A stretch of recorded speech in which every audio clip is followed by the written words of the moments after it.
భారత్లోని అన్ని ఛానల్స్ ను ఆంధ్రదేశంలో ప్రసారం చేస్తున్న ఏకైక network city cable. Welcome to city cable news bulletin. ముందుగా హెడ్లైన్స్.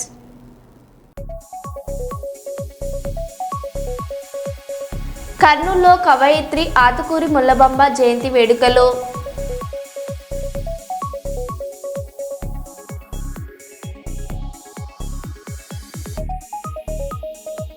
నంద్యాల మహానంది సమీపంలోని నల్లమల్ల అడవి అగ్నికి ఆహుతి.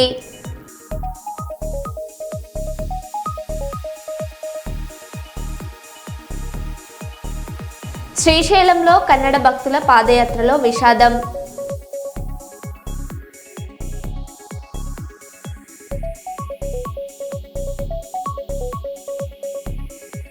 ప్రజాపాలన అవగాహన సదస్సులో మహిళా ప్రజాప్రతినిధులతో కలెక్టర్ చాహద్బాద్ పాయి భోజనం.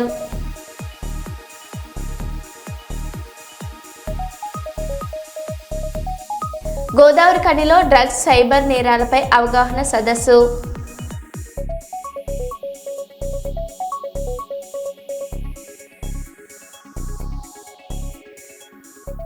ఇక వివరాల్లోకి వెళ్తే, హన్మకొండ జిల్లా ఐనవోలు మండలం సింగారం గ్రామ శివార్లోని D8 కెనాల్ను అధికారులతో కలిసి పరకాల శాసనసభ్యులు శ్రీ రేవూర్ ప్రకాష్ రెడ్డి గారు పరిశీలించారు.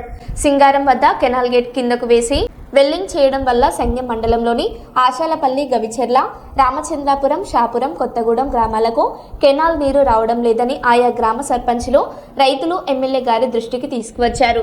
ఆయా గ్రామాల రైతులకు కెనాల్ నీరు అందే విధంగా అధికారులు వెంటనే చర్యలు చేపట్టాలని ఆదేశించారు.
సిద్దిపేట జిల్లా గజ్వేల్ పట్టణంలో ఆత్మకూరి కుమ్మర ముల్లమాంబ 586వ ఘనంగా జయంతి వేడుకలు నిర్వహించారు.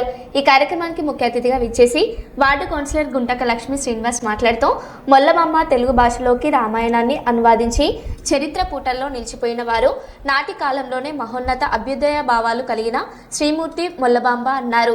ఈ కార్యక్రమంలో జిల్లా ప్రధాన కార్యదర్శి నాగపూర్ రమేష్, నియోజకవర్గ ప్రధాన కార్యదర్శి స్వామి, మండల ప్రధాన కార్యదర్శి తొవ్వాల యాదగిరి, మండల కోశాఖాధికారి నాగపూరి మహేష్, కుమ్మరి సంఘం నాయకులు పాల్గొన్నారు.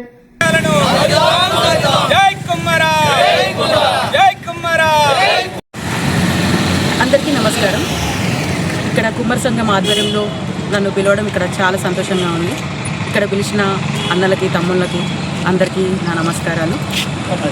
ఇక్కడ ఈరోజు సమావేశం అవ్వడానికి కారణం మొల్ల. ఆమె జయంతి ఈరోజు 586వ జయంతి. ఆమె ఒక మహిళ. ఆ మహిళ జయంతోత్సవంలో నేను ఒక మహిళగా పాల్గొనడం చాలా సంతోషంగా ఉంది. 586వ జయంతి కాకపోతే అప్పటి కాలంలోనే ఆ మహిళ రచయిత్రి, కవయిత్రి. రామాయణాన్ని రాసిన వాల్మీకి రాసిన రామాయణాన్ని ఆమె 5 రోజులలోనే సంస్కృతంలో ఉన్న రామాయణాన్ని మన తెలుగులోకి అనుభవించిన మహిళ. ఆ మహిళ గురించి చెప్పడం నాకు చాలా గర్వకారణంగా ఉంది.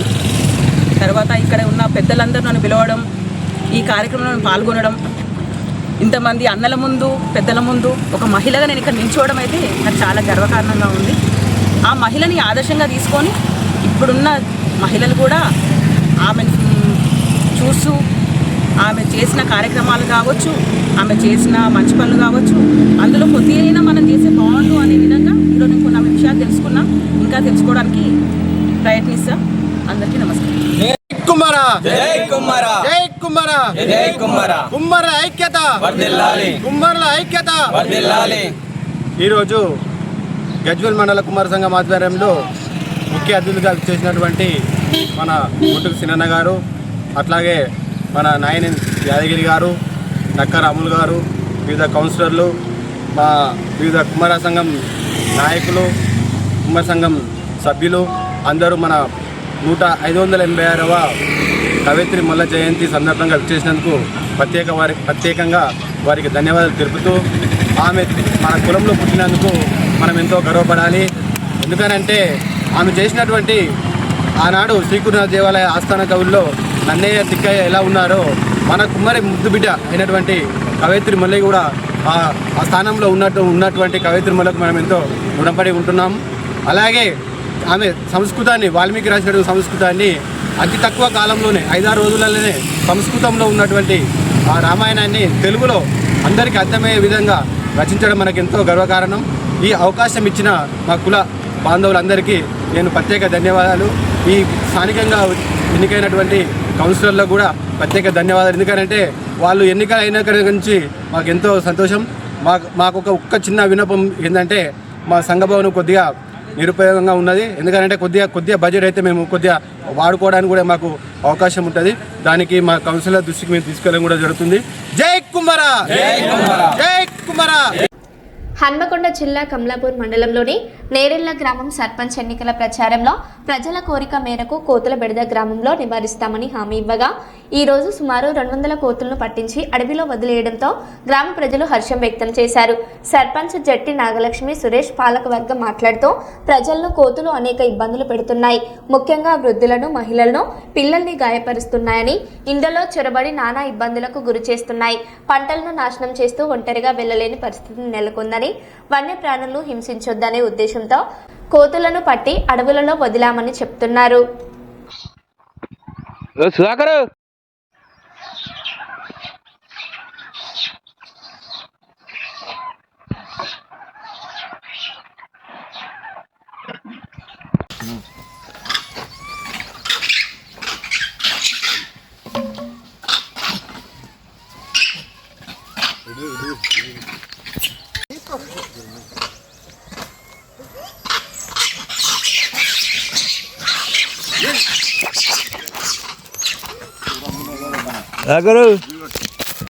హన్మకొండ జిల్లా కలెక్టరేట్లో నిర్వహించిన ప్రజాపాలన ప్రగతి ప్రణాళిక అవగాహన సదస్సులో పాల్గొన్న మహిళా ప్రజాప్రతినిధులతో కలిసి జిల్లా కలెక్టర్ చాహత్ బాద్ వైబ్ భోజనం చేశారు. 99 రోజుల కార్యాచరణపై నిర్వహించిన ఈ సదస్సుకు సర్పంచ్లు, మున్సిపల్ కౌన్సిలర్లు, జీడబ్ల్యూఎంసీ కార్పొరేటర్లు హాజరయ్యారు. అనంతరం కలెక్టర్ మహిళా ప్రజాప్రతినిధులతో కలిసి కలెక్టరేట్ ప్రాంగణంలో నిల్చొని భోజనం చేయడం ప్రత్యేకంగా నిలిచింది. అదనపు కలెక్టర్ రవి సహా అధికారులు పాల్గొన్నారు.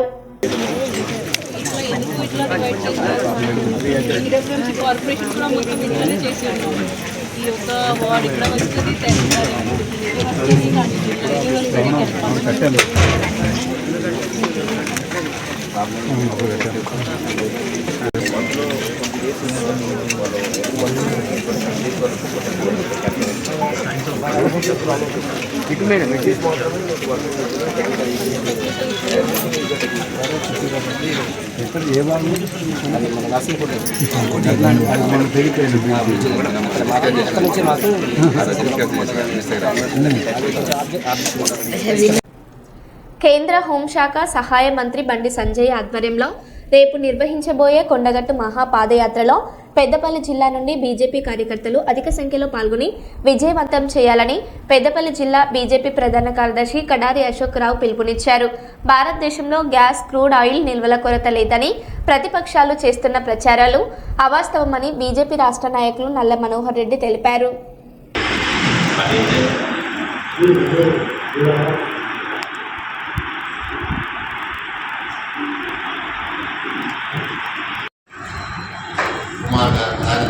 भारतीय जनता पार्टी जिला कोषाधिकारी कुमार नाटवाड़ समाधान कुमार कौंसिलर भारतीय जनता पार्टी माजी कलाध्यक्षుడు నాగమల్ల తిరుపతి भारतीय जनता पार्टी सीनियर నాయకుడు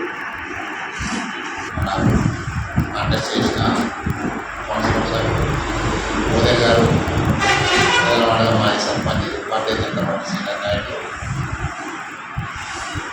సంతోష్ రెడ్డి గారు,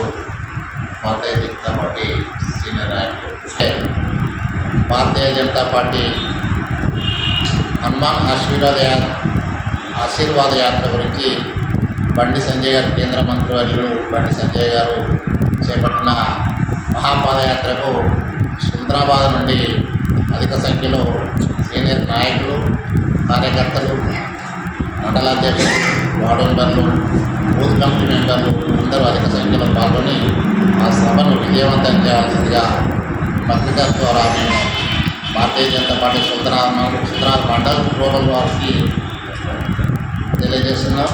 వాస్తవానికి జిల్లా స్థాయి నుండి, పెద్దపల్లి జిల్లా స్థాయి నుండి పెద్ద ఎత్తున కార్యకర్తలను కరీంనగర్కు తరలించడం జరుగుతుంది. ఒక 500 మంది ఈ యాత్రలో పాల్గొంటారు పెద్దపల్లి జిల్లా తరఫున. పెద్దపల్లిలో కరీంనగర్లో రేపు ఉదయం 7 గంటలకు మహాశక్తి ఆలయం నుంచి ప్రారంభమై కొండాటి వరకు 10,000 మందితోటి మహాపాదయాత్ర చేపట్టింది.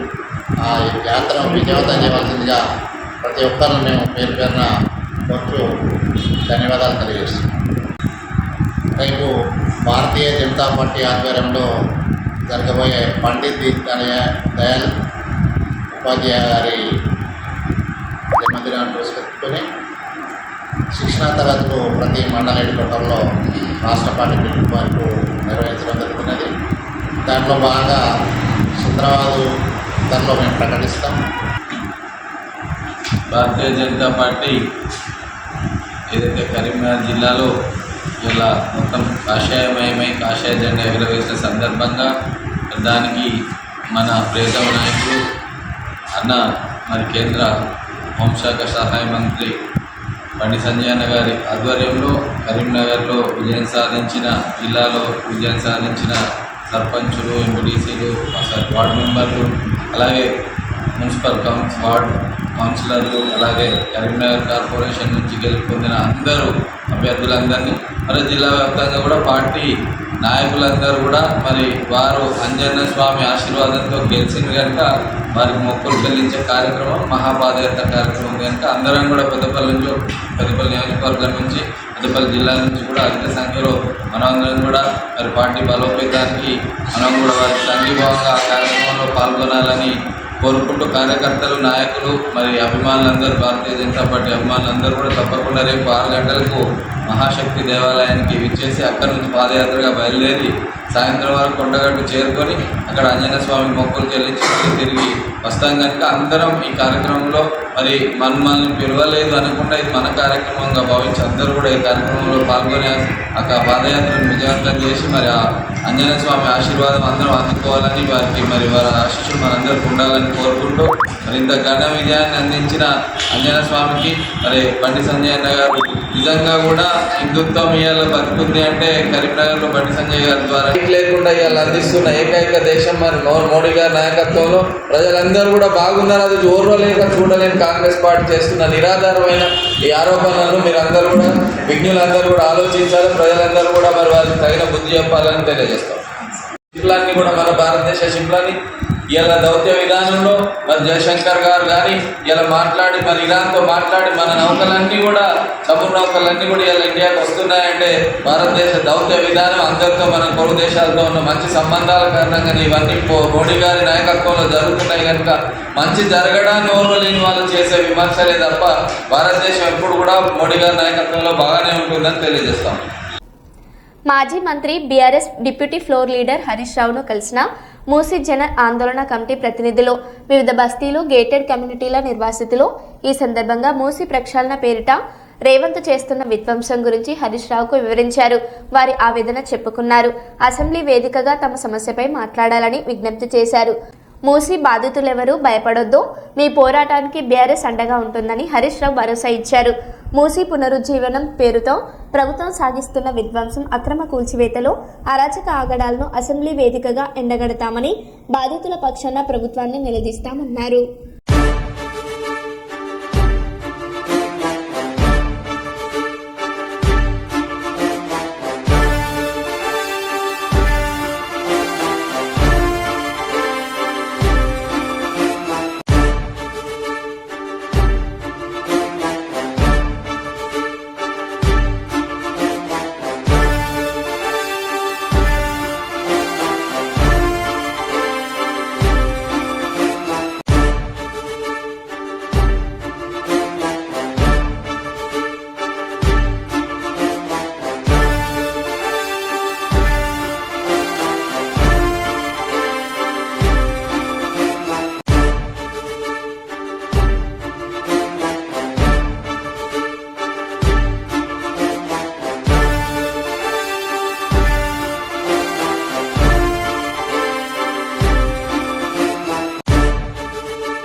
నా తల్లిదండ్రులు ఎంచుకున్న వ్యక్తినే నేను పెళ్లి చేసుకుంటానని చెప్పిన మోనాలిసా ఇప్పుడు నా తల్లిదండ్రులకు అతను నచ్చకపోయినా కేరళకు చెందిన ఫార్మర్ను వివాహం చేసుకున్నానని చెప్పినట్లు సోషల్ మీడియాలో చర్చ జరుగుతుంది. దీంతో నేటిజన్లు ట్రోల్ చేస్తూ కేరళ కథ 3 స్క్రిప్ట్ ప్రారంభమైందంటూ కామెంట్లు చేస్తున్నారు. शादी शादी नहीं की, उम्र कम है मेरी, कितनी हुई? 16। और ये यूट्यूबर इतने पीछे घूम रहे हैं, कोई इनमें से पसंद आया? नहीं क्यों, सब भाई सब मेरे भाई है। सब भाई है? क्या विचार क्या है शादी का? माता पिता करेंगे या ऐसा तो है ना, हमारे में होता ही नहीं है। जहाँ मम्मी पापा हमारी कोई भी माला वाली मेरी बात नहीं है, जितनी भी माला वाली लड़की रहेगी ना वो माँ बाप की पसंद की करेगी हमारी। नहीं, हम दोनों लव करते थे। मोनालिसा हम घूमने के लिए है, इधर घूमने के लिए है, क्योंकि हम यहाँ पे दोनों लव करते हैं, प्यार करते हैं एक दूसरे से। यहाँ पे हम घूमने के लिए है, हमें ये मंदिर अच्छा लगा और यहाँ पे केरला के लोग बहुत अच्छे हैं, इसलिए हमने चूज किया कि हम यहाँ पे ही शादी करेंगे इसी मंदिर से। मुझे भी इसमें कुछ अच्छा नहीं, लेकिन मेरी फैमिली दूसरी जगह मेरी शादी करना चाहते थे और मुझे वो अच्छा नहीं लगा। अब आप खुश हैं? क्या था प्रॉब्लम? रिलीजन था? अभी तो खुश हूँ मैं। నంద్యాల జిల్లా మహానంది సమీపంలోని నల్లమల్ల అడవిలో భారీ అగ్ని ప్రమాదం చోటు చేసుకుంది. మహానంది క్షేత్రం వెనుక భాగంలో రాత్రి సమయంలో మంటలు భారీగా ఎగిసిపడుతున్నాయి. ఎండాకాలం ప్రారంభం కావడంతో మంటలు వేగంగా వ్యాపిస్తున్నాయని స్థానికులు చెబుతున్నారు. ఈ ఘటనతో వన్యప్రాణులకు ప్రాణాపాయం ఏర్పడే అవకాశం ఉందని ఆందోళన వ్యక్తం చేస్తున్నారు. అగ్ని ప్రమాదాన్ని అదుపులోకి తీసుకురావడంలో అటవీ శాఖ చర్యలు తీసుకోవడం లేదంటూ స్థానికులు విమర్శిస్తున్నారు.